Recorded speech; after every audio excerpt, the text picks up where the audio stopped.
Video on कर दे तो वो कर जी जी कोई बात नहीं, ठीक है। My name is Tahreem and my department is base physics. Today my topic of presentation is NMR technique. So it is abbreviated form of nuclear magnetic resonance. Basically NMR means nuclear magnetic resonance is an analytical chemistry technique used in quality control and research for determining the content and purity of sample as well as its molecular structure. In medical industry, it is used. This technique is used in MRI machine, and in biological industry, it is used to find the structure of protein or to check the folding state of protein. In chemical industry, NMR technique is used to determine the possible structure of a chemical compound in a reaction. So if we have a complicated molecule, will use NMR technique to find its structure and to make our reaction and final product correctly identified. So there are different types of NMR as H NMR and C13 NMR. So H represents hydrogen atom while C represents carbon atom. In H NMR, the structure of compound will be determined on the basis of hydrogen atom, while in C13 NMR it will be determined on the basis of carbon atom.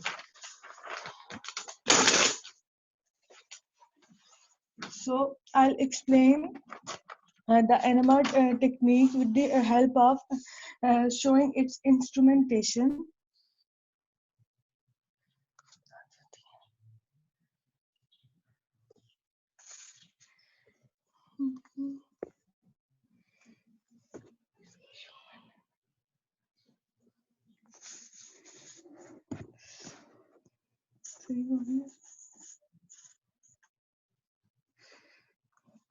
So the instrumentation is like this.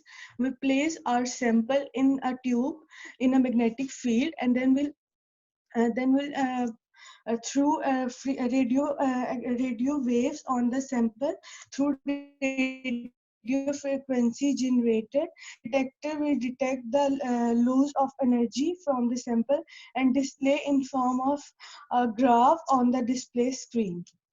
So while we in our sample we should have an NMR active atom. So the NMR active atom is the atom with odd spin so we know that the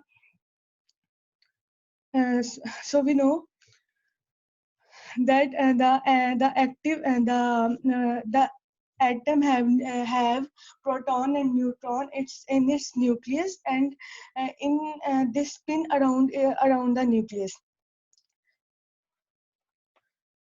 So the atom in the sample we used have NMR inactive NMR inactive will not used in the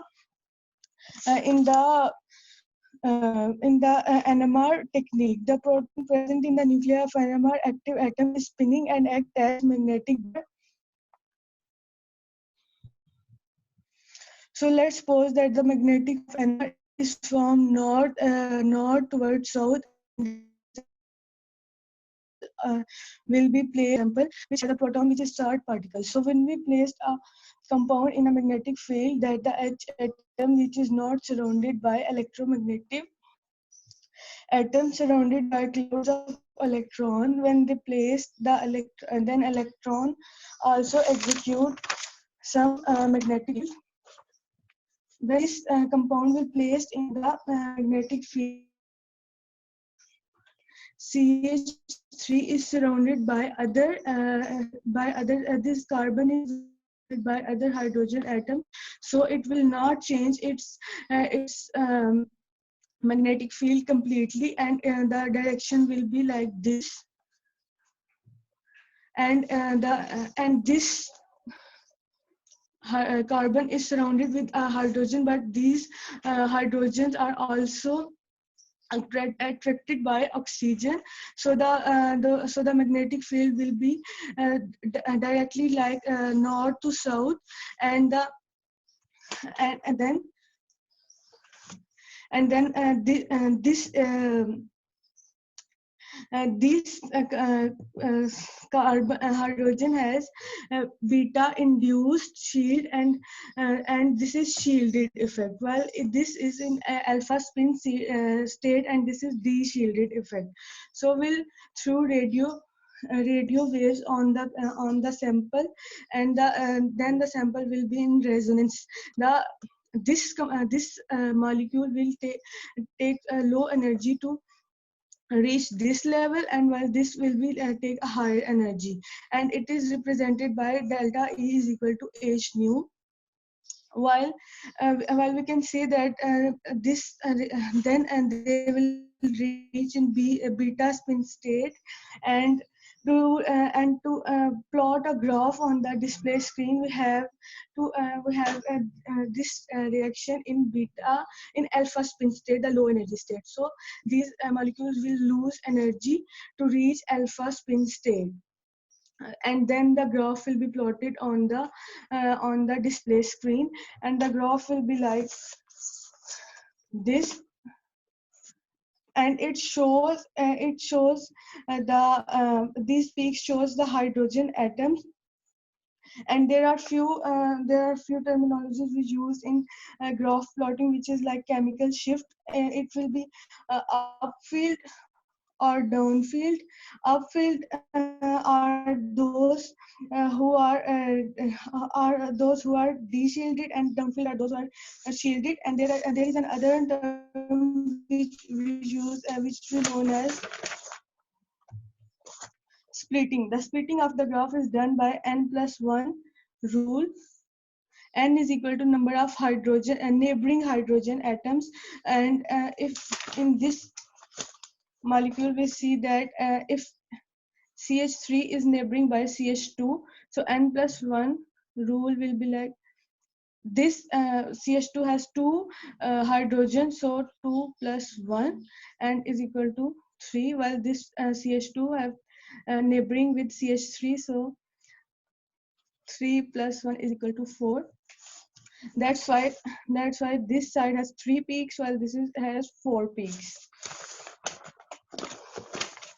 And peak integration, there is another term, peak integration, which is represented by the number of hydrogen atoms facing the same environment. So in this compound, this CH3 and this CH3 faces the same environment, so they form a same peak, while this CH2 and this CH2 faces the same environment, so they'll form a peak. And when we plot a graph, they form such kind of peaks.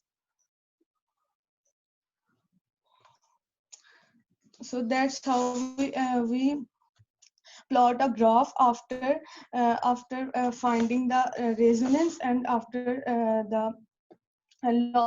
after we see the laws of energy, and the graph is plotted in this form. And that's how the NMR technique works. That's all.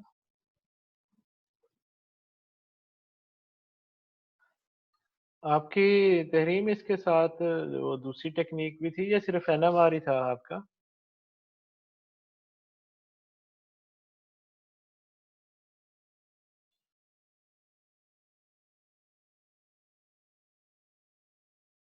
लगता है उसने वो अपनी presentation बंद नहीं की, net ही लगता है उसने बंद कर दी। एनीवे, मैं आपको थोड़ा सा इन टेक्निक्स के बारे में, जैसे मैंने जी बोले सर एनएमआर ही थी, अच्छा, एनएमआर ही थी बस। Okay okay okay. अच्छा, इसमें मैं आपको एक चीज आपको बता दूं सबको कि आपको जैसे मैंने कल बताया था सैम और टेम के बारे में, वो थी सरफेस की कैरेक्टराइजेशन और उसका पता चलाने के लिए टेक्निक्स थी। इसके अलावा आपको बताया था एक्सआरडी होता है जिसमें हमने एक्सरे को यूज करते हैं। तो ऐसी टेक्निक्स के साथ जब हम काम कर रहे होते हैं तो वहाँ पर एक चीज हमें काफी हद तक सरफेस फिनोमेना, उसकी शेप, मॉर्फोलॉजी का आइडिया हो जाता है। ये जो टेक्निक्स हैं जिसमें स्पेक्ट्रोस्कोपिक टेक्निक्स ये वाली जो हैं, जिसमें यूवी विजिबल स्पेक्ट्रोस्कोपी है, NMR है, न्यूक्लियर मैग्नेटिक रेजोनेंस है।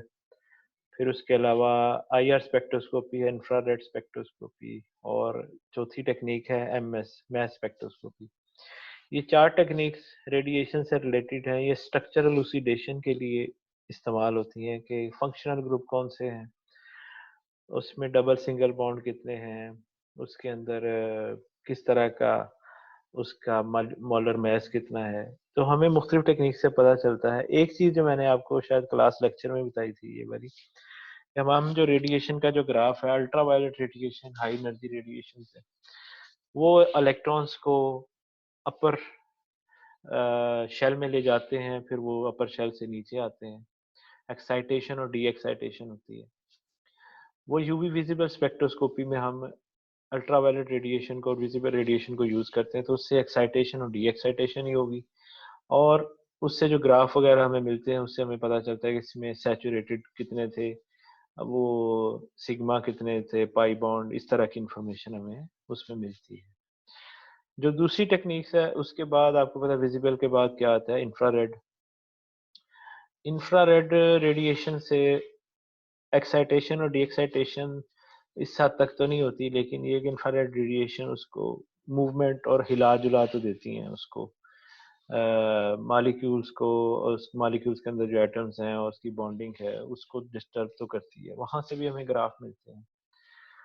और एनएमआर से आपको पता चल गया, हमें प्रोटॉन्स का पता चलता है, हाइड्रोजन्स का पता चलता है कि किसी भी ऑर्गेनिक कंपाउंड में या उसमें कितने नंबर ऑफ हाइड्रोजन एटम्स हैं। अब एडजेसेंट कितने हैं, CH3 CH2 है, उस हिसाब से पीक्स आती हैं। किसी फंक्शनल ग्रुप की हाइड्रोजन है, OH ग्रुप है अल्कोहल का, उसकी पीक अलग से आएगी। अल्काइल हैलाइड में CH3 CH2 CH2, इस तरह से जो चेन है उसकी पीक अलग तरह से आएगी। तो इस तरह से हमें उससे पता चलता है।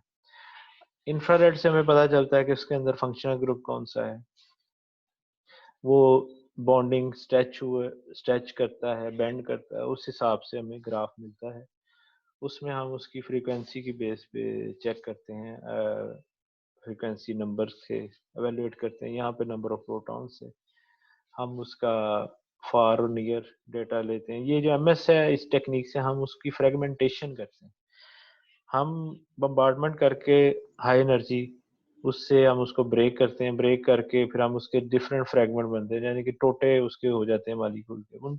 उन पीक से हम अंदाजा लगाते हैं कि इसके अंदर कौन कौन से फ्रेगमेंट्स है, तो इसका मॉलिक्यूलर उसका मोलर मास का आइडिया होता है। तो ये मुख्तलिफ टेक्निक्स हैं किसी भी चीज़ का पता चलाने के लिए। जी, हु इज नेक्स्ट?